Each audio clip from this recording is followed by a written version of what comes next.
के इस वीडियो में हम लोग प्रश्नावली एक्सरसाइज 1.2 को देखेंगे। इसके अंतर्गत किसी संख्याओं का मशक और लसक ज्ञात करना है और इसे अभाज्य गुणनखंड विधि से आपको ज्ञात करना है। तो उससे जानने से पहले हम लोग अभाज्य संख्या के बारे में जानेंगे। आप देख सकते हैं इसका सबसे पहला क्वेश्चन है कि निम्नलिखित संख्याओं को अभाज्य गुणनखंडों के रूप में व्यक्त कीजिए। तो पहला क्वेश्चन है 140, दूसरा है 156, तीसरा है 3825, चौथा है 5005 और चौथा है 7429। तो इसमें से सबसे पहले हम अभाज्य संख्या के बारे में जानेंगे। प्राइम नंबर आपका है क्या? अभाज्य संख्या प्राइम नंबर।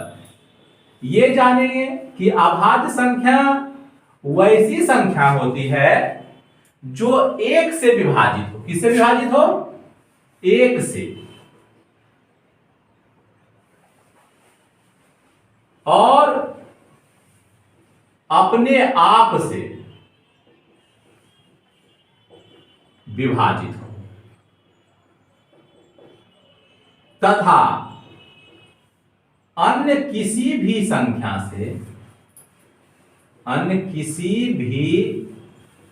संख्या से विभाजित ना हो। तो कौन संख्या कहलाएगा? ये अभाज्य संख्या कहलाएगा। अब देखिए, प्राकृत संख्या एक से शुरू होता है। 1 2 3 4 5 6 7 8 9 10 11 12 13। अब इसमें से हम लोग अभाज्य संख्या को देखेंगे डिफिनीशन के आधार पर कि अभाज्य संख्या है क्या। तो जो संख्या एक से विभाजित हो और अपने आप से विभाजित हो तथा अन्य संख्या से विभाजित ना हो। तो इसमें कम से कम क्या कंडीशन आ रहा है कि यह एक तो स्वयं से विभाजित होना चाहिए और एक से भी। तो एक को आप इसमें हटा दीजिए। अब आइए 2 से। 2 को देखिए, यह एक से विभाजित भी है और 2 से विभाजित है। तो यहां पर सबसे छोटी अभाज्य संख्या आपका क्या हो गया? 2। तो अभाज्य संख्या ध्यान रखना है कि कहां से शुरू होता है। तो अभाज्य संख्या 2 से शुरू होती है। सबसे छोटी अभाज्य संख्या अगर आपको पूछेगा तो सबसे छोटी अभाज्य संख्या आपको बताना है कि 2 होता है। अब इसके आगे विचार करेंगे कि कौन सी संख्या अभाज्य संख्या है। तो देखिए 3 जो है ये भी अभाज्य संख्या है। अब यहां पर आता है 4 अभाज्य संख्या है या नहीं। तो हम लोग 4 में देखेंगे कि 4 जो है यह 4 है वह 1 से विभाजित है, 2 से विभाजित है और 4 से भी है। इसलिए 4 अभाज्य संख्या नहीं है। इसी प्रकार हम 5 को देखेंगे तो 5 आपका अभाज्य संख्या है, 6 आपका अभाज्य संख्या नहीं है, 7 आपका अभाज्य संख्या है, 8 आपका अभाज्य संख्या नहीं है। 9 में आइए। 9 देखिए 1 से विभाजित है आपका, 3 से है और 9 से, इसलिए 9 भी अभाज्य संख्या नहीं है।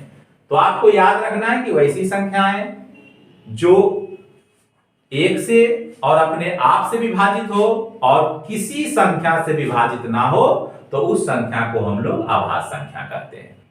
अब यहां ध्यान देना है कि पूछेगा, ऑब्जेक्टिव आपको आएगा बोर्ड परीक्षा में कि सबसे छोटी अभाज्य संख्या कौन है। तो आप कहिएगा कि सबसे छोटी अभाज्य संख्या 2 है। अब इसका हम पहला हिसाब लेते हैं 140। तो आपको सबसे छोटी अभाज्य संख्या यहां देखिए क्या है? 2 है। तो आपको इसे 2 से आप इसमें डिवाइड करिएगा। जब डिवाइड करिएगा ये 70 आ जाएगा। फिर देखिए 2 से लगाइए इसको, 35 आ गया। अब इसको जब भी लगाना है तो अभाज्य संख्या, देखिए 2 के बाद 3, तो 3 से ये डिवाइड नहीं है, अब डिवाइड ये किससे होगा, ये 5 से होगा, तो 5 यहां लगाएंगे तो 7 बार में ये क्या होगा, कट जाएगा। तो अब आपको 140 का अगर अभाज्य गुणनखंड लिखने के लिए आ जाए तो आप लिखिएगा 2 × 2 × 5 × 7। इसी प्रकार से इन समस्याओं को आप हल करिएगा। हम अगले वीडियो में ये सारे जितने भी प्रॉब्लम आपका दिया हुआ है हम सारे का सॉल्यूशन आपको दे देंगे। क्वेश्चन नंबर 2 देखेंगे, पूर्णांकों के निम्नलिखित युग्मों के एचसीएफ और एलसीएम ज्ञात कीजिए तथा इसकी जांच कीजिए कि दो संख्याओं का गुणनफल एचसीएफ इंटू एलसीएम है। अर्थात दो संख्याओं का गुणनफल कहने का तात्पर्य है कि पहली संख्या गुने दूसरी संख्या। यहां कह रहा है क्वेश्चन में जांच जो आपको करना है कि पहली संख्या गुने दूसरी संख्या बराबर मस गुने लस, यही कह रहा है। ये आपको जांच करना है। ये आप पहले भी पढ़े होंगे, पूर्व कक्षाओं में भी आप इसका अध्ययन किए होंगे कि पहली संख्या गुने दूसरी संख्या बराबर मस गुने लस होता है। अब आइए इसका पहला क्वेश्चन है, लिखते हैं हम लोग 26 और 91, यही आपका है। तो हम देखेंगे 26 और 91 का इसका अभाज्य गुणनखंड, अभी हम बता तो चुके हैं आपको अभाज्य गुणनखंड के बारे में। तो 26 का अभाज्य गुणनखंड होगा, निकाल लीजिएगा इस प्रकार से, जिनको निकालने नहीं आता होगा तो 26 13 हो गया 2 × 13 और 91 का निकाल लेंगे तो आप जानते हैं 7 से लगेगा, 13 बार में ये डिवाइड हो जाएगा तो 7 × 13 अर्थात 2 से लगाएंगे तो 13 दूनी 26 और 7 से लगाएंगे तो 13 सते 91। अब इसका आपको निकालना है एचसीएफ। क्या निकालना है आप यहां देखिए, इसका एचसीएफ निकालना है सबसे पहले। तो हम लिखेंगे यहां एचसीएफ। क्या लिखेंगे, एचसीएफ।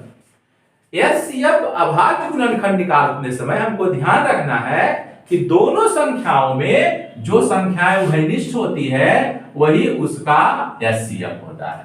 तो यहां आप देखिए कि इन दोनों संख्याओं में क्या उभयनिष्ठ है, यहां आप देख रहे हैं कि दोनों में कॉमन जो आपका है वह 13 है, इसलिए इसका एचसीएफ आपका 13 हो गया। अब आइए इसका एलसीएम हम लोग निकालेंगे। एलसीएम में आप देखिएगा कि सबसे पहले आपका बताते हैं एक तरीका है कि सबसे पहले इसको उभयनिष्ठ को लिख दीजिए और जो भी रेस्ट बचा हुआ है उसको आप लिख दीजिए 2 और 7। जो दोनों का उभयनिष्ठ है उसको सबसे पहले लिख देंगे, उसके बाद जो भी रेस्ट बचा हुआ है उसको हम लिख देंगे। अब इसमें ध्यान रखना, इसके बाद आप इसको अरेंज कर दीजिएगा 2 × 7 × 13। अब इसको आप गुना कर दीजिएगा, गुना करने के बाद आपका ये आ जाएगा 182। ठीक है, अब हम जांच करेंगे। जांच में हम देखेंगे पहली संख्या गुने दूसरी संख्या बराबर मस गुने लस। मसा को हम लोग कहते हैं एचसीएफ और लासा को हम लोग बोलेंगे एलसीएफ। अब देखिए पहली संख्या आपका यहां पर क्या है, पहली संख्या 26 है और दूसरी संख्या आपका 91 है और इसका आप एलसीएम निकाल चुके हैं, इसका निकाल चुके हैं 13 और इसका निकाल चुके हैं आप लोग 183। अब हम दोनों को मल्टीप्लाई करके यहां देखेंगे कि क्या संख्याएं आती है। तो 91 × 26 करेंगे 6,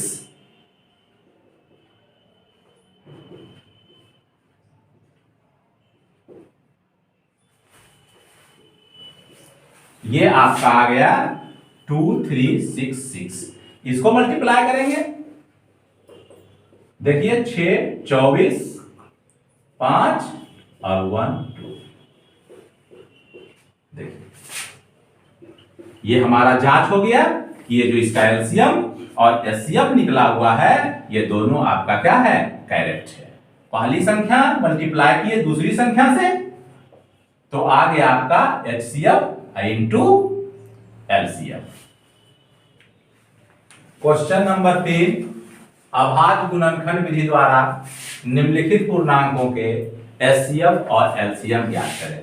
अब इसका हम क्वेश्चन नंबर 1 देखेंगे, 12, 15 और 21। अब देखिए 12 है, 15 है और 21 है। अब ये आप देखिए हम लोग 12 का निकालेंगे अभाज्य गुणनखंड, क्या आया आपका, देखिए 2 इंटू 2 इंटू 3। आप इसी प्रकार इसका निकाल लीजिएगा 3 इंटू 5, इसका निकाल लीजिएगा 3 इंटू 7। अब इसका आपको क्या बताया है, सबसे पहले एचसीएफ लिखा हुआ था। एचसीएफ में आपको हम बता चुके हैं कि जो तीनों में कॉमन आपका हो, तो देखिए क्या कॉमन है, ओवरनिस्ट क्या है तीनों में 3, इसलिए इसका एचसीएफ 3 हो गया, आंसर ये हो गया। एलसीएम में आपको हम क्या बताए कि सबसे पहले जो तीनों में कॉमन है उसको लिख लीजिए, इसके बाद आप देखिए ये कहीं मिल रहा है नहीं, इसको लिख देंगे, इसका देखिए मिल रहा है नहीं, ये कहीं है नहीं, ये कहीं है नहीं। अब इसको अगर इच्छा है आप तो इसको अरेंज कर लीजिए 2 इंटू 2 इंटू 3 इंटू 5 इंटू 7।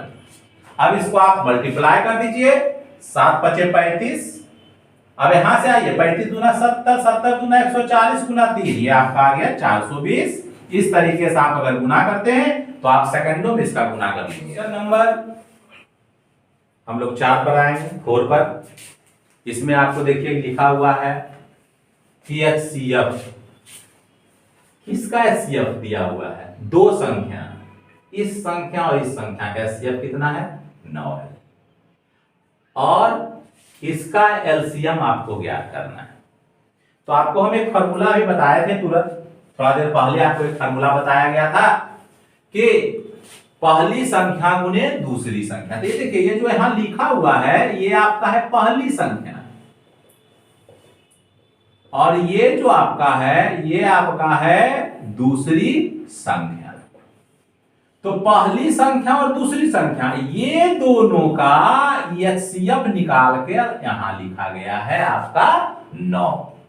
अब यहां आप देखना है कि एक फॉर्मूला को याद हमेशा रखिएगा, पहले भी लिख चुके हैं कि पहली संख्या गुने दूसरी संख्या बराबर मस गुने लस। अब देखिए तो पहली संख्या इक्वल टू क्या हो जाएगा, पहली संख्या इक्वल टू हम लिखेंगे मस गुने लस बटे दूसरी संख्या। दूसरी संख्या अगर निकालने के लिए कह दे तो क्या लिखेंगे, मस गुने लस बटे पहली संख्या। और यदि आपका महसा निकालने के लिए कह दे तो हम लोग लिखेंगे पहली संख्या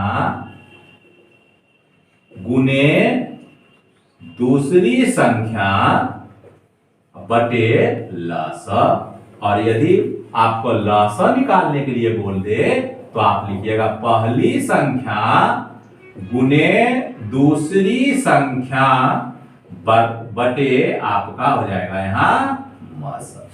यही ध्यान देना है आपको, सिर्फ ये फॉर्मूला याद रखिएगा। एग्जाम में आपका बोर्ड एग्जाम में जब 2 नंबर का क्वेश्चन आएगा तो आप फट से बना दीजिएगा। अब देखिए यहां क्या क्या दिया हुआ है ये आपको गौर करना है। तो यहां पर देखिए आपको दे दिया पहली संख्या कितना, आपका पहली संख्या दे दिया आपका 306, दूसरी संख्या क्या दे दिया आपको 657, और ये दोनों का एचसीएफ, एचसीएफ का क्या बताए मस। एचसीएफ को हम लोग हिंदी में क्या कहते हैं मस। मस आपका कितना दे दिया 9। अब पूछ क्या रहा है आपका एलसीएम, एलसीएम मींस लस। आपका लस पूछ रहा है, लस इक्वल टू 1। तो आपको क्या बताए कि लस का क्या फॉर्मूला होता है, पहली संख्या गुने दूसरी संख्या बटे मस। तो पहली संख्या 306 गुने 657 अब बटे 9। 9 से इसको आप डिवाइड कर दीजिए, 9 तिया 27 और 9 चौक 36। आप 34 इंटू 6557। अब देखिए तो आप इसका मल्टीप्लाई कर दीजिए, जो मल्टीप्लाई आएगा आप मल्टीप्लाई करके यहां लिख दीजिएगा, यही आपका आंसर हो गया। अब आप नेक्स्ट वीडियो में आप इसके आगे का क्वेश्चन का सॉल्यूशन देखिएगा, 1.3 देखिएगा, और जो भी क्वेश्चन छूटा हुआ है वो नेक्स्ट वीडियो में आप क्वेश्चन को देख लीजिएगा।